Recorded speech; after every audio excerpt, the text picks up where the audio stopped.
This is Hannibal here from thehannibaltv.com, and my guest tonight is none other than former WWE and WCW star, two-time WWE Tag Team Champion, Slammy Award winner, Henry Godwin, aka Shanghai Pierce. How are you doing today, sir? Good, Hannibal. How you doing tonight, bud? Oh, very good. Where are you guys tonight? We are in Blacksburg, Virginia, where Virginia Tech is, the Hokies. Okay. Where are you living these days? I'm about an hour from here in West Virginia. Okay. Got 10 acres, raising hogs, living the gimmick, man. Oh, so the gimmick was an element of real life. Yeah, grew up that way. Wow. Okay, well, maybe you could start by telling us what your childhood was like a little bit. Well, I lived in Northern Virginia, Arlington, Virginia. Uh, Grew up there, had the best of both worlds, lived in the suburbs of DC, Arlington, Virginia. But my family was all from West Virginia. Grandparents were all farmers. So I had the best of both worlds. I would go down there, hunt, fish, ride motorcycles, horses, did the whole thing. But then go back home, have the suburbs, city. But I love the country. Did you play any sports growing up at all? I was in sports from started football 6 years old, played up until my senior graduated, had a scholarship to this school and didn't take it, had a scholarship to WVU, didn't take that, got married, had kids, started working. I was all state, all Southern in football. I loved football, but didn't like school. So I started being a working man. How far do you think you would have made it in football had you continued on? Well, Jim Ross did a podcast not too long ago, and he said I would have been a hell of a lineman. So I was being approached by a lot of schools, but wanting to stay close to home. I was looking at Tech and WVU, but I heard from a lot of schools out west, UCLA. I got letters from UCLA, Tennessee, but ended up not going anywhere. What was your strength like in those days? Were you doing a lot of weight in the gym? Yeah, did a lot of training. When I was working at a hospital in Princeton, West Virginia. And up there, I met George South, an Italian stallion, and that's who trained me. That's how I got my start. Met them at a gym up there. So that's how I got my start with them. What would have been your best ever bench press, squat, and deadlift? The bench was 465. Squat was 4.25. Deadlift was 520, I think, 525. Were you always a wrestling fan growing up? Always, from 5 years old on. Tried to break into business when I was about 20 with a promoter in Virginia, Sandy Scott. But that didn't work out. I'd never really give up. But when I met George South, an Italian stallion, then things started taking off. Worked for them for a couple of years, started going down WCW, being an extra. How I got my start there, I worked Eric Watts one night, one of his TV matches, and Dusty and Cowboy Bill Watts was booking at the time. They were running the show down there, and they said, "We want you to go on the road and work this week with Eric. You had such a good match." So I just thought I was going to do TV that night. I just had my gear, what I wore. Arnon Anderson is giving me clothes to wear, and Italian Stallion, give me some Zubas, and got some shirts. And so here I am on the road with Arnon Anderson, riding with Arn.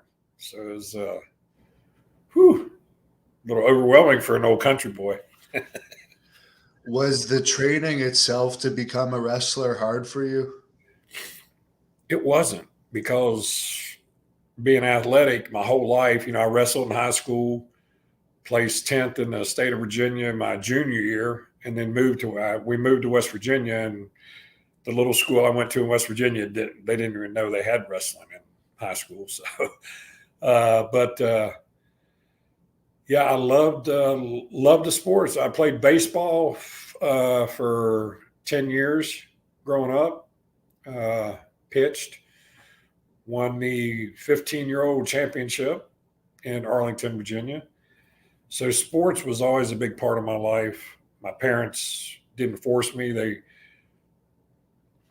wanted me to play sports, and I wanted to. So they always enjoyed it as much as I did. My parents were very supportive.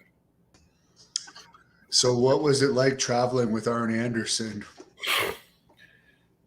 Scary. Actually, I drove with Arn for a couple of days, and then they put me in a car with Harley Race was driving. Me and Barbarian were in the back seat, and Hercules Hernandez was in the front seat. So there's 100 years of wrestling experience, and I've been doing it 4 years, and I'm in the back seat, and all these guys are around me. And Harley was always a good guy. He was always good to me. And he said, "Kid, when you hear this can crush, I want to hear it." So I caught on real quick that I was supposed to keep him beers coming. So, but yeah, I went out with them three that night. We had went and ate and went to a club, drank, rooming with Barbarian. So it was a little scary for the country boy. Did you ever see Barbarian in action in one of his bar fights, or had he calmed down by that point? He had started calming down. He told me the story about the one in California where the cops came and maced him, and he was eating the mace, and there was like 8 of them, and they couldn't do nothing with him. That was always one of my favorite stories. But I was with Barbie maybe 6 months ago at a signing in Hickory, North Carolina. And I was telling him about the first night we roomed together. He dipped Copenhagen. So we woke up the next morning, and he was still asleep. And I looked over, and his pillow was red. So I freaked out. I thought something had happened to him, but his skull had all come out on his pillow, his Copenhagen. And so we were talking about that last time we were together. When did they actually decide that they were going to give you a gimmick and actually start using you as a regular wrestler? It was soon after I went on the road to work with Eric. That time they bought Dennis Knight up, Tex, and Barry Windham and Dusty had come up with we were talking about that earlier, the Tex and Shanghai gimmick. That come from an old Western, the gunfight at the OK Corral. They were both, Tex Slazenger and Shanghai Pierce were Texas cattlemen or something, but that's how Dusty, it was one of Dusty's favorite movies. So that's how we became that tag team. What's the story that they thought you were too good looking to wrestle without a mask? Dusty said I had a baby face, which probably you can't tell now, but back then I guess I did have a baby face. And he said Tex was ugly enough. So he put me in the mask. And of course, after a couple of years, Johnny B. Bad took the mask off there at center stage one night at TV. Now, Eric Watts had a lot of heat because Bill Watts was his father. How did you find Eric overall, and how did you find Bill? Bill was that old school tough, hard nosed. Eric was a delight. You know, he was fun to work. Had some good times. Worked him later on up in WWF. Him and I can't remember the guy's name, but they did the Techno 2000 that lasted for a little bit. But yeah, I always got along good with Eric, and he had it hard from some of the boys just because his dad was, you know, the man at the time. Were you there for that story with Eric Watts and Rick Rude that some people tell where they had an amateur wrestling match in the dressing room? I remember hearing about it, but I don't think I was there that night. Did you know Rick Rude at all? Very well. Went out with Rick a lot. What was he like? He was fun to be around. He was he was a great guy. Hard nosed, tough, Popeye forearms. His dad was the same way. When I was living in Tennessee and Pigeon Forge, Rude and his family would come there and vacate. So me and him would work out together at the gym when he would come in. So I got to see him away from wrestling. So that was nice. You know, we'd go work out, grab something to eat, and then I'd see him maybe the next year. I think we did that a couple of times. Did you know Steve Austin at all back then before he became big? When we were in WCW, me and Tex were like social butterflies. I mean, we were together all the time. And I was talking tonight about how the other tag teams, none of them got along. They used to tease us because we did get along. Me and Phineas, since 1992, never had a crossword between us, and we've been there for each other and been through a lot. But yeah, it's a good experience. Did you ever expect that Austin would become the star that he ended up becoming? Not really, because you know they were doing the Hollywood Blondes and WCW, but I know I was going to say we used to go out to Steve's house and cook out when we were living in Marietta. He was a little south of Atlanta, so we'd go down. Dustin and Marlena, we'd go to their house. Dusty would come over. We'd cook out, spend the evening. We had good times with. Did that with Jody Hamilton too. I heard that Harley Race would do that too when you guys came to Kansas City. Yeah, lots of good food. Harley was a river in WCW. He used to have one of the tasers. He got me in the shower one night and was threatening to do the water, and he would get people. Somebody'd be standing watching the match, and he'd say he would put that thing through the curtain and zap him. He got a bunch of us with that zapper. Yeah, nowadays he'd be banned from wrestling with how everybody is these days. Oh, hell, none of us would have a job. How was the pay in WCW?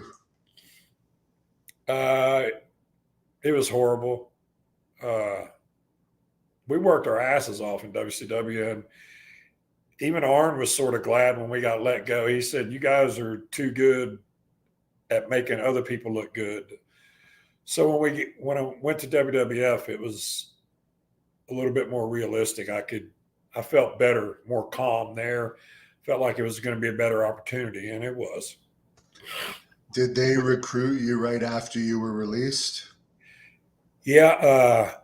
Matter of fact, Harley Race and Kevin Nash spoke for me.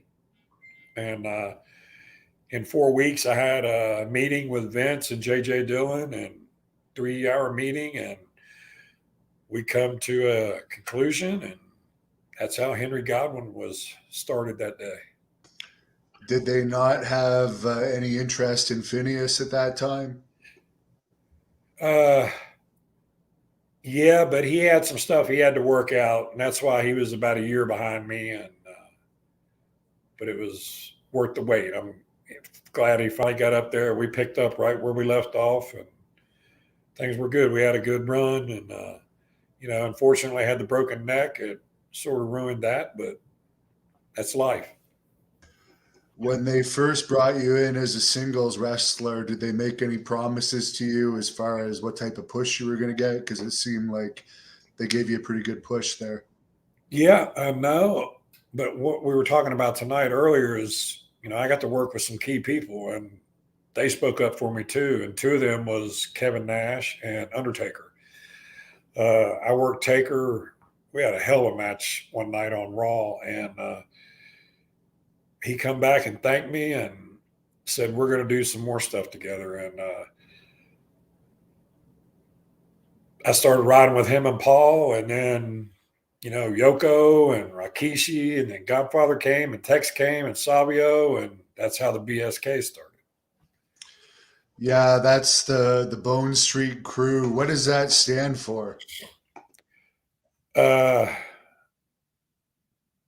We used to play dominoes to kill time. So one night we were going in this club, and we walk in, and Yoko yells, "BSK in the house, bitches," and that's how it all started.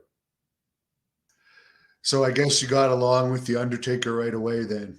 Right away, yeah, him and Paul, and I was riding with Double J up there and Road Dogg, and then I started riding with Taker and Paul, and I was like, it was great riding with them. Yeah, we had some good times, and everybody in the BSK just clicked. I mean, it was perfect.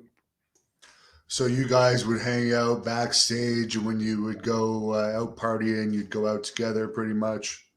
Yeah, me and Tex, when I roomed with Yoko a lot because I drove him, around a lot, and we spent a lot of time together. And then Phineas came up, and of course, me and Phineas always roomed together. Hell, if we do a signing now, we only get one room just so we can spend time together, tell old stories. There's a fan on here that wants to know who won the most at dominoes. Probably Yoko, Godfather. And someone else wants to know how much money would BSK drop at a strip club. I can't see you guys buying too many dances.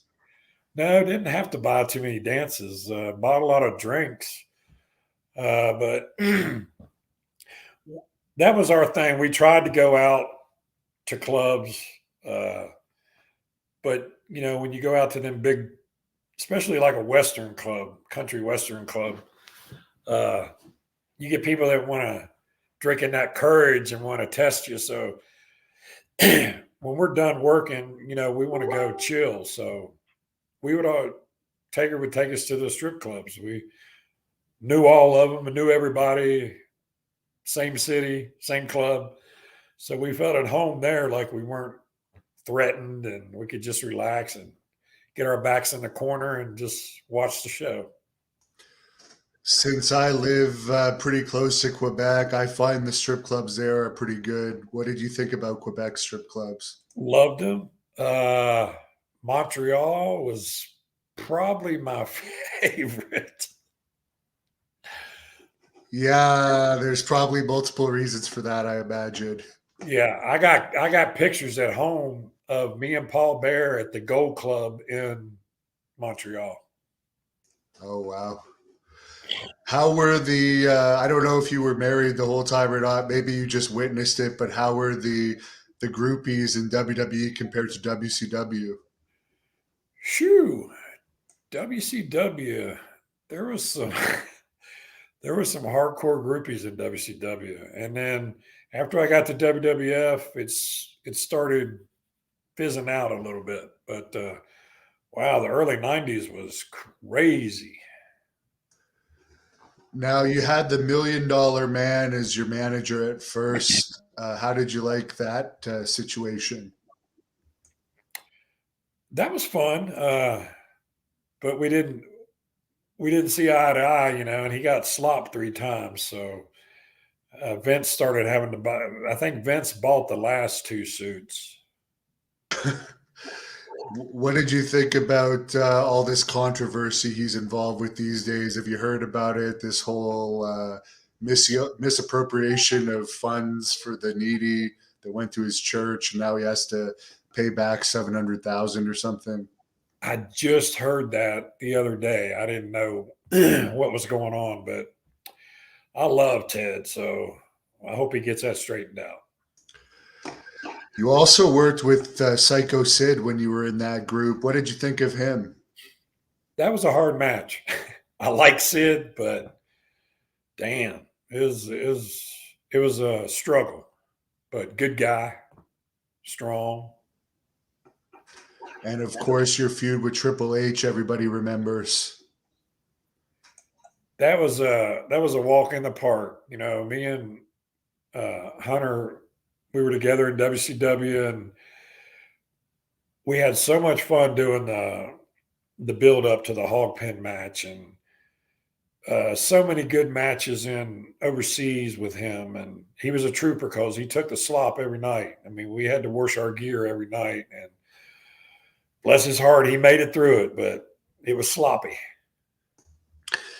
And I saw that hog pen match, and it looked like his back got all cut up. What are your memories of that match? Well, you know, today is 26 years to the day that we had the hog pen match. They just put it on, WWE put our match out, portion of it out on Instagram, the WWE network. So it's, and then I had this to do tonight. So it was sort of ironic the same day. And, but I was telling him earlier that, you know, Vince come up with the match and what he wanted, and we had to they had to come in and build the hog pen, and then they got a farmer to bring hogs in, and he said, this is what I want, this is how long, you guys come up with it. So, you know, me and Hunter had just been up there together not too long. We came in about the same time, and we were like, well, I hope we can pull this off. So at the end of the match, when we got back to the locker room, Vince was waiting on us in his office, and he said, I cannot believe you guys done that. That was a hell of a match. And, of course, it went to the Slammies that year. And all the boys thought it was going to be a ha-ha match, you know, just shits and giggles. But we beat the piss out of each other. I was sore for 2 days. And I threw him into the metal. He threw me into the metal gate, just a panel gate, cheap gate. But when I hit it, I was 3 1/4. It buckled. So it left a sharp edge. So when I threw him into the gate, he hit the sharp edge. He got 15 stitches. And I didn't know he was cut till I was throwing hog shit on him after the press. So we were afraid he was going to come up with some new swine disease or something. But he made it through it, got 15 stitches. I always tease him, tell him I scarred him for life. So it's all good. I guess your neck injury would have been the worst injury you ever got. Yeah, that and Doink knocked my teeth out in California. So now, which Doink was that? Because there's about 500 different ones. Yeah, I guess. What's the last one? Oh my God, I can't think of his name. Not Matt Bourne. It wasn't Matt Bourne. Okay, Ray Apollo, maybe. Yeah, Ray. That's who. I was doing the slop drop. He turned on me in midair, which drawed our heads together, and he knocked my teeth out, and he got 8 stitches right there across his eye that night. That was in California. The first night of the tour. I had 3 more nights to do that. So had a tooth through my lip, mouth all swollen. I just pulled this one out. It was dangling. 3 more nights I wrestled like that. So that's how hard we were back then. I bet they wouldn't do that now. No. It's a sad thing what's happened, unfortunately, to wrestling. I wouldn't expect that from Doink, though. Yeah. Bob Cook is apparently watching on here, so there's a bunch of people that want me to ask you if you remember Bob Cook at all from WCW. I love Bob Cook. I'll tell a quick story. And Bob knows this. When they offered me the job, they were planning on putting me and Bob Cook together. And I don't know why they didn't, but they brought Phineas in and put us together. But the first I heard was going to be me and Bob Cook, and we were both going to be under hoods. In So, hey, Bob. WCW. That's very interesting. I had no idea. WCW, yep. Because he would have gone well with the hog farmer gimmick too. Yeah. He wears those cowboy boots all the time. Someone on here is asking if Shanghai Pierce's name was supposed to be Chinese or how that name came about. No, it's I'm telling you, if you watch that movie, the gunfight at the OK Corral, there is a Texas guy in there. His name is Shanghai Pierce. And there is a Tex Slazenger too. And like I say, that's how Dusty loved the old Western. So that's how, and Barry Windham was in on that. And that's how they come up with that. So I guess sometime after the hog pen match, they decided to turn you face and put you in a tag team. What did you think about that? Because it seemed like you were mostly a heel in your career before that. Yeah, like in WCW, we were the heels. And then when I got to WWF, it was, and Tex got up there, we were baby faces. So it was nice to go back to the heel. We took the shirts off and we just had the overalls on and we were doing the heel thing. And it was fun, but the broken neck sort of took us out of that. Now, Hillbilly Jim is in the top 5 nicest wrestlers I've ever met, maybe top 3. How did you like having him with you? Loved it. Just big, goofy country boy like we were. So it was like the Three Stooges when we got together anyway. But Hillbilly was great for us. And, he did all the talking for us. But it was fun. It was like getting under the learning tree with him. It was good. Bob says the reason that never happened is because he hurt his knees and had to have surgery. And Barry Windham had also told him that same story, and he's proud of you and everything you accomplished. Well, I appreciate it. I love Bob, and we were pretty tight back then. I haven't seen him in a long time, but if I get down to Florida, we're going to get together, Bob. As far as Hillbilly Jim, was he on the house shows with you guys too, or was he just there for television? He was I think he was at a few of the house shows, most of them. I'm thinking, but he was at all TVs. Of course, he was working for Coliseum Home Video, so he was pretty busy back then. But he was always at the TVs, and we did interviews, and we did a lot of that together. Of course, you feuded with the Body Donna. Is any memories of that feud and working with Sonny? Yeah, loved working with Chris and Dr. Tom. Liked working with Sonny, but she could be difficult at times. We had a few, butt heads, but it turned out all right. What did you think of her whole relationship with Chris? Because I guess it was during that time, that she was having that affair with Shawn Michaels. Yeah, that was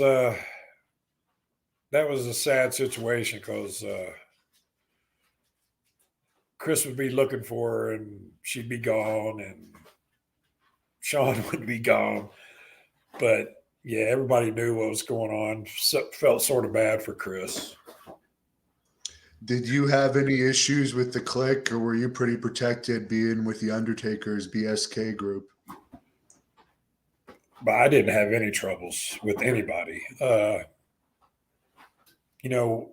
was supposed to be people try to make it out like, we hated each other. But I know a few nights we all ended up at the same strip club together. So it was nothing like that. It was just, they did their thing, we did ours, and sometimes we did it together, but mostly it was just, the BSK was, we were a family, we thought, and going to Yoko's house and spending the weekend and being on the road, and been to Godfather's house, stayed at Taker's house 2 or 3 times, and me and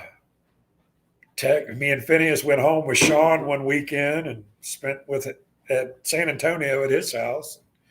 Sean had the nice gym in his house. We got up and ate breakfast and worked out. Used to spend a lot of time with Kevin Nash in WCW. He lived a floor above us in Marietta, him and his wife. So I have to tell a story on Kevin. They had one of them little ankle biter dogs, and his wife would make him take the dog out at night. So he would come by and see us and say, "Hey, what are you guys doing?" And Tex would have some good smoke from Tampa. And we would get high, and Kevin would go back up and forget to take the dog out, and he'd get back up with his wife, and the dog would use the bathroom. So he got busted a couple of times doing that, but we had a good time with Kevin. Sid lived beside us for about 6 months too. Wow, that must have been quite the building. Yeah, Max Payne was there. So we had Road Dogg spent a lot of time with us at our apartment. Barry Windham lived with us on and off here and there. So we had a lot of company there. There's quite a few fans on here that want to know if you have any Yokozuna stories or Yokozuna eating stories. Oh, Yoko, so many good stories. He was a big eater. I'm telling you, we had some good food out there at that Samoan food at California at Yoko's house. Good food, great family. Rakishi, Fatu would come over, and the whole clan was out there. It was nice. We had a good time. What was his favorite food to eat? Let's see. He loved steak because he put pats of butter on the steak. I do remember that. When we were in Singapore, Manila, he turned us on to a lot of good food over there. Wasn't much food Yoko didn't like. No, I can imagine. And Jack was on the menu all the time. Oh, really? Even with Yoko? Oh, yeah. Yeah, I was telling him a story. Over in Europe, he would always buy a bottle of Jack from the bar at the hotel. It was like $70. He'd take the top off, throw it in the trash. So that meant nobody's leaving until the Jack's gone. Is it true that Yokozuna ate a blue whale? Is that story true? A what? An entire blue whale. I haven't heard that. Mike wants to know, you said before you didn't wrestle Doink, but did you ever know Matt Bourne? Sorry, that you never wrestled that version of him, but no. Yeah, he seemed like a pretty interesting guy. Yeah, that's what I hear. You had the big feud with the LOD where there was titles exchanged. How did you like working with them, and how did you get along with those guys in the back? We got along good. We actually hung out a lot with Hawk there towards the end. Sometimes it was like pulling teeth working with them, and anybody you ask would say that. But they were great people. Hawk even come to my hometown there when I was living in Pigeon Forge, Tennessee. He had his wife or fiance at the time had some family there, so I even got to work out with Hawk there in Tennessee a couple times. What got you into the whole Brawl for All situation, and do you regret being part of that? I didn't want to do it because I just had sinus surgery. They talked me into it, so I didn't mind it for me. I didn't get knocked out. I actually won by points, but they wanted Bradshaw to get knocked out. The whole thing was against Bradshaw, and Vince Russo started it. So I didn't mind it. I made $5,000 that night in 10 minutes, so wasn't no hot off my ass. I'm going to guess you didn't have time to train cardio for that or sharpen up on any boxing skills. No. What did you think of Bradshaw anyways? Some people say he was a bully, but I highly doubt he ever tried to bully you. No, he would pick on some of the guys, but he knew who was true to the crew and, who was legit. We had some good matches with him and Barry. Had some fun times after the show. God, they were great to be around too. They didn't like drinking either. Do you think in wrestling today there almost needs to be some behind the scenes people like Bradshaw? Because it seems like they're a bit sissies these days sometimes. It's dull. It's soft. Even Undertaker said it's soft.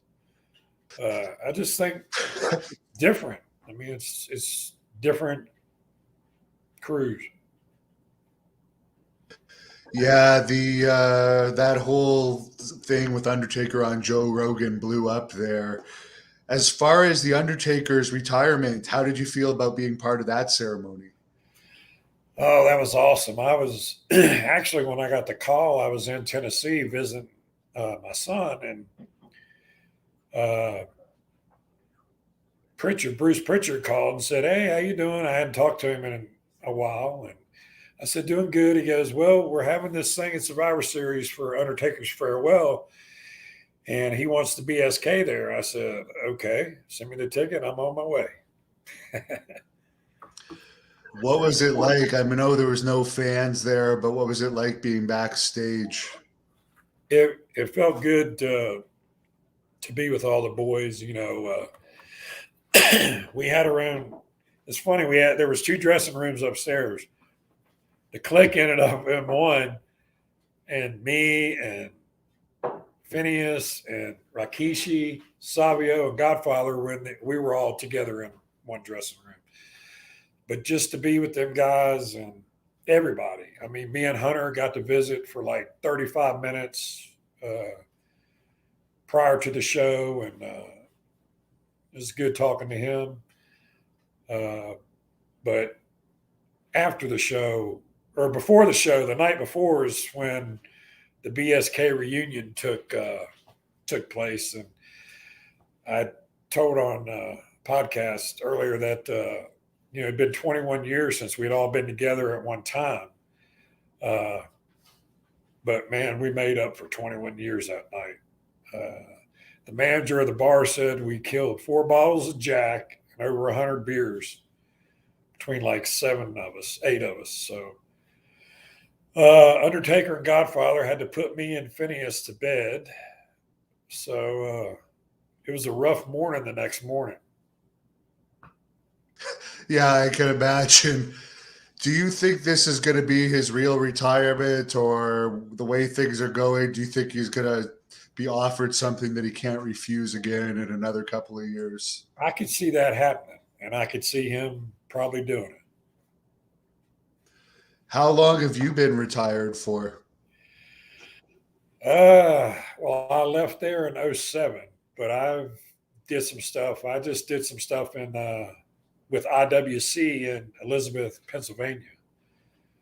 But I think I'm done. Yeah. Well, how did it go when they released you from WWE? Were you happy about it at that time because you were burnt out, or were you pissed? Well, in 2007, and we were talking about this earlier, I left in 98 after I broke my neck. I lost my son and my youngest son in 2003. So things weren't good for me. But when I went back in 2006, it was not the same. Phineas wasn't there. Hillbilly wasn't around. Taker was there. But everything had changed. It was totally different. I felt out of sorts. Why did they bring you back there and send you down to development? I went down with Jody Hamilton in Georgia at the school down there for a while, but they put me with Gordy's son, Ray Gordy. And it never clicked, you know. And then he did that rap thing after that, and we just never could get together. Now, you always hear horror stories from that territory. What was your experience down there? I'm going to assume you didn't have to attend the classes. No, just they just wanted me to get like the rust off and get back into it. And they had moved the school to Orlando, and my son went down there, and he was down there a year. But yeah, it was. I don't know. It changed so much.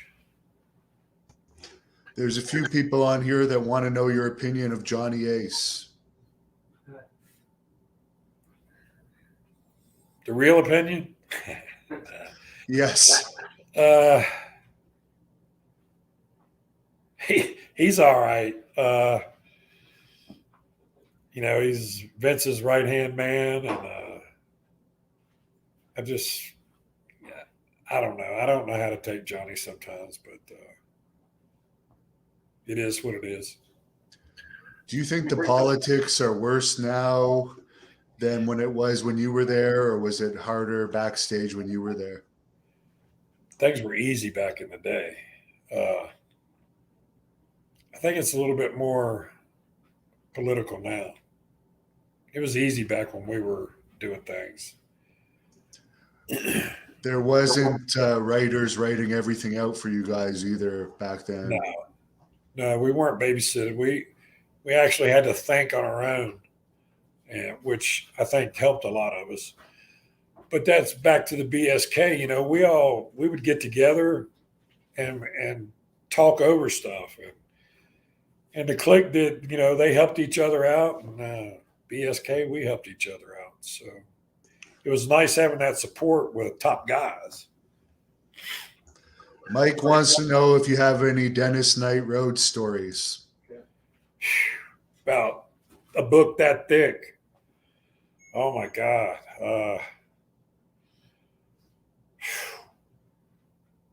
I may have to think on that. Something I can tell. It's not X-rated. He's a cook now, isn't he, or something like that? He's a chef in Tampa, Clearwater area. He can make some good food. He knows what he's doing. You were there for the famous Montreal screw job, weren't you? What was your thoughts on that? That was pretty wild. I was standing in the hall when Brett walked by, and then all hell broke loose in the locker room. Davey Boy was involved, and Shane and Vince, and it was pretty ugly. Did you consider taking the night off the next night? I don't really remember what went on after that. But yeah, everything was, it was pretty screwed up there that night. A lot of angry people. What do you think about what happened out of that? Ultimately, Brett came back. He made a fortune in WCW, and then came back a bunch of times to make even more money in WWE. Brett's the man. Yeah. I always thought Brett was way up here, and a lot of respect. He was a lone wolf too. So we were in Germany one night, and me and Taker and Phineas walked into a bar, and lo and behold, there was Brett by himself. So we got to hang out with Brett that night, and that was the first time we really had hung out. It was awesome. Loved the whole family. Did you ever wrestle Brett? And if so, how was it? Yeah. And it was, I think it was, he used to call it the rubber mallets. He would lay it in, and of course I was brought up that way too. So it was a good tight match that night. Yeah. What about Owen Hart? I guess you might have been there when he had his tragic fall, but how did you get along with him overall? We worked him and Davy Boy so many times. We had so much fun, and on little shows like in Canada, we did some little shows, little arenas. Owen would walk out with a mouthful of water, and he wouldn't say nothing for a few minutes, and you'd be wrestling him, and he'd spit water in your face. And one night we were up there; it was snowing real bad. There was maybe 800 people there. He had took a banana and put down in his tights and come to the ring. I mean, just shit you're gonna laugh at, you know. And they were a treat to work with too. Davy Boy was fun to work with. Did either of them ever play any ribs on you? Uh, Not really. I've seen them do a lot of ribs. Uh, with shaving cream one night, we were in. I think it was the Garden, and Owen was getting everybody walking by, the staff, people working at the building. People were walking around. Everybody had white on them where he was squirting them. I mean, just crazy stuff like that. Uh, Before 9/11, we were flying around Canada, and Owen would actually get on the mic and act like a stewardess. But couldn't imagine it doing it today. That's why I said we'd all be in jail or out of a job today. Dane wants to know if you have any Ray Trailer stories, the big boss man. No, Tex would have them. They hung out more after I broke my neck. But he was a great guy too. Fun to be around. We went out a few times with him, but him and Tex, when he was doing the Midian stuff, they hung out a lot. But yeah, just sad what happened with Ray. Yeah, it's unfortunate. Is there any death that hit you the hardest in particular out of all your friends that have passed away? Oh, Yoko was rough because I was just getting over the broken neck and I couldn't fly out to Cali, so Yoko was a hard one.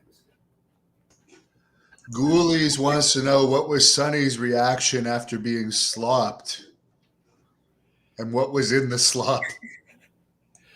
We talked about that earlier too. I'll tell that story real quick.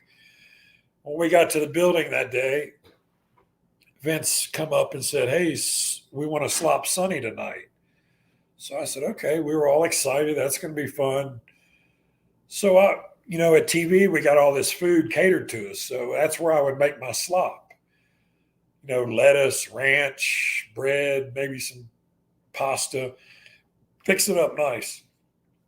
Well, I filled the bucket about half full. I take it in the locker room. I said, "Now, nobody mess with the slop. Sonny's getting this tonight." So I left. Went over, went over the match and all this. When I come back, well, what was this is now it's full to the top. I even had to pour a little bit out because I couldn't carry it to the ring. It was slopping around. So X Pac and Razor and Dr. Tom, and T.O. Hopper, aka Uncle Cletus, had put some stuff in the bucket. I don't know exactly what it was, but Sonny got it. And she had the shorts on that night with the cowboy boots. And when he dumped that slop, her damn cowboy boots filled up with that stuff. And so it was a special slop. Speaking of Uncle Cletus, I think that was the dirty white boy. How was it having him with you? It was awesome. He was here tonight, so we got to hang out. He was perfect for our gimmick. And unfortunately, Vince Russo screwed all that up. So thanks, Vince Russo. But that's the reason we went to Southern Justice, because Vince Russo said hillbillies can't be tag team champions. So So you don't get along with Russo, I guess. who does? Yeah, everyone has different views of him these days, but at least when he was booking, it was better than it is now. Yeah. Yeah. The last few times I've tried to watch, there's been some pretty weird stuff going on. Yeah, there's some weird shit going on. Magical dolls that wink, and the audience isn't scared, but the people in the ring are scared. I don't know. Sorry, what were you going to say? Makes no sense. Barbara wants to know, did you ever party with Terry Funk or have any experiences with him?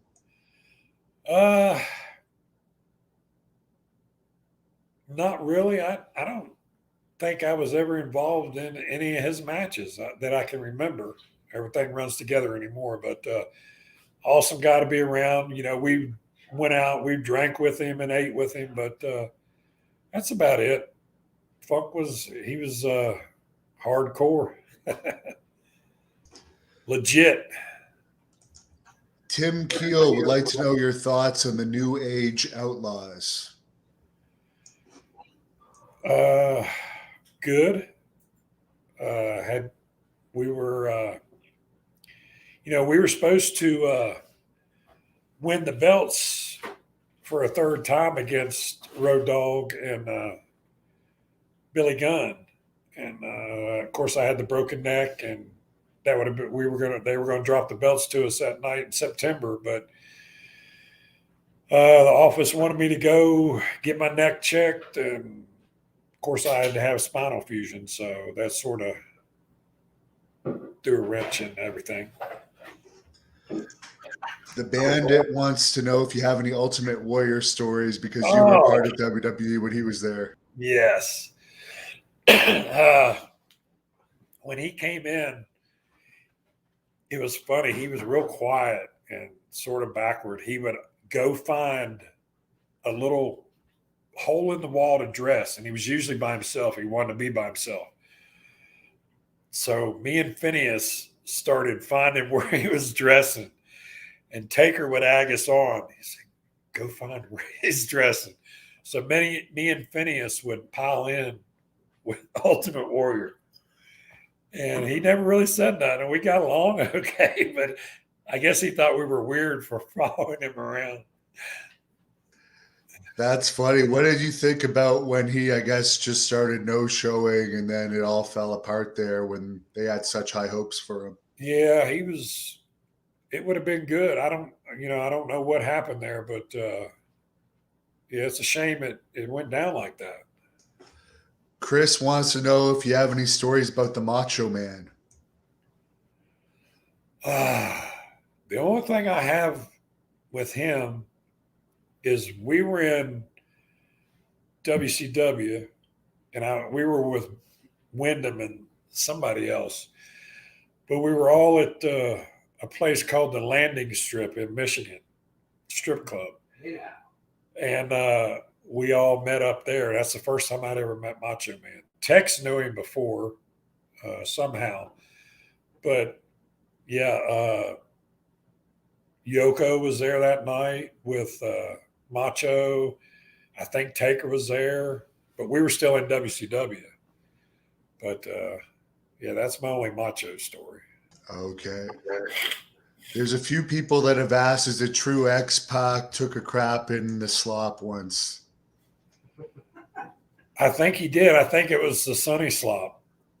But I can tell you a true story about Germany with Sunny and X-Pac and Razor. Oh, sure. We love okay. We were over there, and she was being whiny on this tour. So when we wrestled in Germany, Europe, or where India, South Africa, we always had caterers that would make our food. So we were in Germany, and they were cooking the food, and we ate, and then you write on a lid what you want to take back to the hotel at night after the show, and you put your name on it. So we did that every night, and Sonny would always, we all did it. So Razor and X-Pac got her little pan of food that had the lid on it and had her name on it. So We go back to the hotel. She opens her thing of food, and it's spaghetti and chicken, and underneath is a turd. So she freaks out, runs down the hall screaming, crying to Briscoe. Briscoe sent her home the next day. So that's a neat little story. Yeah, for sure. Derek wants to know the biggest difference between the WWE and WCW locker rooms. More brotherhood in the WWF locker room. More of an opportunity up there. It was too political in WCW, and eventually it was their downfall. I mean, they were losing money. They weren't making money when we were there. But that's the first business that Ted and his dad got together. So, yeah, I felt better and comfortable up in with Vince. Tim would like to know your thoughts on Sable. Sable was fun to be around. She was a nice person. I was there the night she had the black hands on her breasts going out there. That was all it was covering with his little paper hands. But yeah, she was a good person. Liked Sable.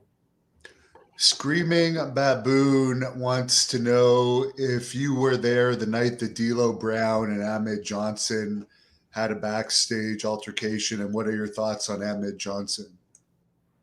I remember that, but I wasn't. I don't think I was there at the time, or we had already left something. I remember hearing it, but Ahmed was, wow. He was another one that wouldn't listen. Did it his way. He did go out with us one night. Went out with the hillbillies. We got him trashed, got him back to his room. He did like $450 worth of damage to his room, and we got the TV the next day. And he said, "I'm never fucking going out with you guys again." So that was our end of our Ahmed. He's gained a lot of weight in recent years. I don't know if you've seen him lately, but he's seems to be like quite heavy these days. I haven't seen him. I heard he was heavy, and of course, you know, he had the implants put in. Oh, I didn't know that. Bicep Yeah. implants? Yeah, tricep. Had the scars on both sides. They really tried everything with him, but it just didn't work. He wouldn't let it work. He wouldn't listen. It was his way or no way, and that ain't going to fly with Vince. Tim Keel wants to know if you have any Jake the Snake stories. Not too many good ones. I got a bad one I could tell. Sure. We were doing a thing in WWF. They bought Jake in. He was being an agent. Well, he was working and an agent. So they put him riding with me and Phineas. So we were starting to be late for TV. We'd go to his room. He'd been up all night, couldn't get him awake. Finally get him awake, get him a shower. So we start getting heat, or he gets heat because he's making us late for TV, and he's an agent and he's working. So in Dallas, the last time he rode with us, he asked Phineas if he could borrow the car. We flew out. He says, "I'll take your car back to the rental place that day." So me and Tex flew home. A week and a half later, I get this bill, $400 some for a hotel room. Tex gets a bill for like $500 or $600 for a rental car. So Jake took my room and took Phineas's car and run Dallas for a week. doing his thing. We all know what his thing was. Thank God he's doing better now. God bless him. But I called the office and I told them what had happened, and they knew about it. And I said, so I want my money or we're going to beat Jake's ass at TV. And we never seen him again, and he got fired after that. So maybe that's what it took for him to get straightened out. Yeah. And he's lucky he's got the AEW job now. So at least he's covered for the last part of his career. Somebody wants to know if you ever saw Haku get into a fight, and what are your thoughts on him? I never seen Haku get in a fight, but I heard the stories. On, he's a legit mean cat. I guess he would have been in WCW with you for a while when he was Ming. He was for a little while, and then of course we got let go, But he was fun to be around. Him and Barbie were great. Yeah. Do you have any social media or anything where people can follow you? Just Instagram, Henry Godwin. I'm on Facebook, but Instagram's where I do most of the stuff. Out of everyone in the business that you've met, and as a booker and a wrestler, who has had the best wrestling mind?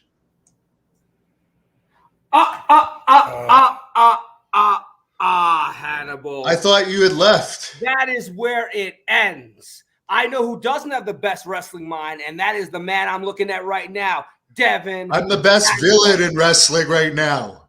Yeah, how could you say I don't have a great wrestling mind? Yeah, well, you know what? I'm going to get the Blood Hunter, and we're going to come after you. We're going to Canada. How about that? No, you know what? They're locking us down here again. It's going to protect me from that.